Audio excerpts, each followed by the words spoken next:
Exercise 1.1, first question, second subdivision. What is given is A is equal to B is equal to P, Q. So, இதுக்கு meaning என்ன அப்படின்னா A is equal to P, Q and B is equal to P, Q. So, ரெண்டுமே வந்து P, Q தான். So, இப்போ நம்ம first கண்டுபிடிக்க வேண்டியது A cross B Cartesian product A cross B.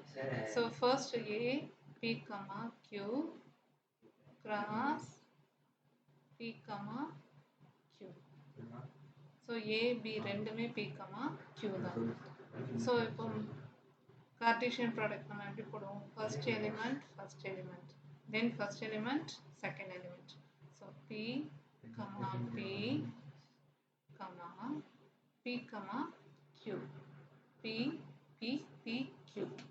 Then second element Q, P, Q, Q. So this is A cross B.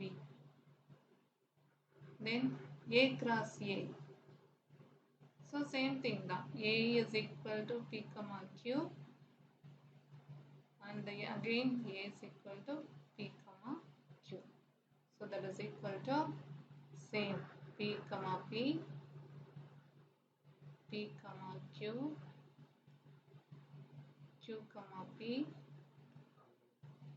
Q, Q.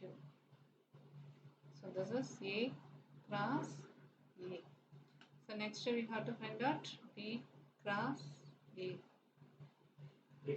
So B is P, Q cross A is P, Q. So that is equal to P, P, P, Q, Q, P, Q, Q. So in the case of A cross B and B cross A both are equal. So இது ரெண்டுமே ஈக்குவலா இருக்கு. எப்போ இதுல இருக்கிற ரெண்டு செட்டுமே ஈக்குவலா இருந்தா மட்டும்தான் ரெண்டுமே ஈக்குவலா இருக்கும். ஓகே.